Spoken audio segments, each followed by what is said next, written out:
ಇತಿಹಾಸ ಪ್ರಸಿದ್ಧ ಸೋಮೇಶ್ವರ ಸ್ವಾಮಿಯ ಬ್ರಹ್ಮರಥೋತ್ಸವ ಭಾನುವಾರದಂದು ವಿಜೃಂಭಣೆಯಿಂದ ಜರುಗಿತು. ಜನಸ್ತೋಮದೊಂದಿಗೆ ನೂರಾರು ವರ್ಷಗಳ ಇತಿಹಾಸವಿರುವಂತಹ ಸೋಮೇಶ್ವರ ಸ್ವಾಮಿ ಬ್ರಹ್ಮರಥೋತ್ಸವಕ್ಕೆ ವಿವಿಧ ಭಾಗಗಳಿಂದ ಸಾವಿರಾರು ಭಕ್ತಾದಿಗಳು ಆಗಮಿಸಿ ದೇವರ ದರ್ಶನವನ್ನ ಪಡೆದುಕೊಂಡರು. ಪ್ರಧಾನ ಅರ್ಚಕರಾದಂತಹ ಗೋಪಾಲ್ ದೀಕ್ಷಿತ್, ಕಿರಣ್ ದೀಕ್ಷಿತ್ ರವರ ನೇತೃತ್ವದಲ್ಲಿ ಅಭಿಷೇಕ, ಅರ್ಚನೆ, ಹೋಮ ಹವನ, ಪೂಜಾ ಕೈಂಕರ್ಯಗಳು ಹಾಗೂ ಧಾರ್ಮಿಕ ವಿಧಿವಿಧಾನಗಳು ಸುಸೂತ್ರವಾಗಿ ನೆರವೇರಿದವು.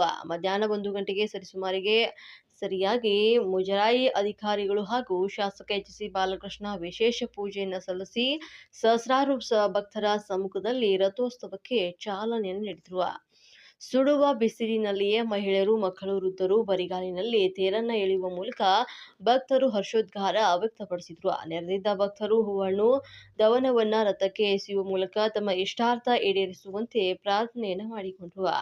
ಬ್ರಹ್ಮ ರಥೋತ್ಸವದ ಅಂಗವಾಗಿ ರುದ್ರಹೋಮ, ವಿಶೇಷ ಹೂವಿನ ಅಲಂಕಾರ, ವರ್ಣರಂಜಿತ ವಿದ್ಯುತ್ ದೀಪಗಳಿಂದ ದೇವಸ್ಥಾನವನ್ನ ಅಲಂಕರಿಸಲಾಗಿದ್ದು, ಬ್ರಹ್ಮ ರಥೋತ್ಸವಕ್ಕೂ ಮುನ್ನ ಶಾಲಿವಾರ ರಾತ್ರಿ ಸೋಮೇಶ್ವರ ಸ್ವಾಮಿ ಭ್ರಮರಾಂಬ ದೇವಿಯ ಕಲ್ಯಾಣೋತ್ಸವ ಜರುಗಿತು.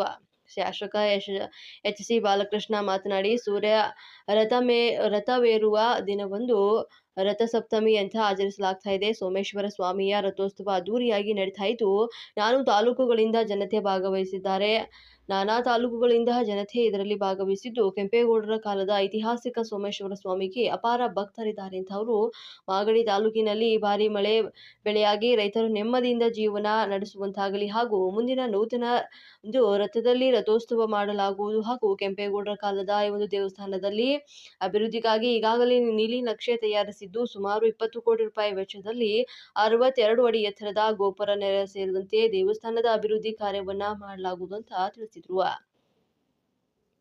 ಗ್ಯಾರಂಟಿ ಯೋಜನೆಗಳ ರಾಜ್ಯಾಧ್ಯಕ್ಷ ಎಚ್.ಎಂ. ರೇವಣ್ಣ ಮಾತನಾಡಿ, ಶಾಸಕ ಬಾಲಕೃಷ್ಣರವರು ತಾಲೂಕಿನಲ್ಲಿ ವಿವಿಧ ಅಭಿವೃದ್ಧಿ ಕಾರ್ಯಗಳ ಜೊತೆಗೆ ಸಾಂಸ್ಕೃತಿಕ, ಕ್ರೀಡಾ ಹಾಗೂ ದೇವತಾ ಕಾರ್ಯಗಳನ್ನು ಬಹಳ ಯಶಸ್ವಿಯಾಗಿ ನಡೆಸಿಕೊಂಡು ಬರ್ತಾ ಇದ್ದು, ಇನ್ನು ಉನ್ನತ ಮಟ್ಟದಲ್ಲಿ ಈ ಕಾರ್ಯಗಳು ಸಾಗಲಿ.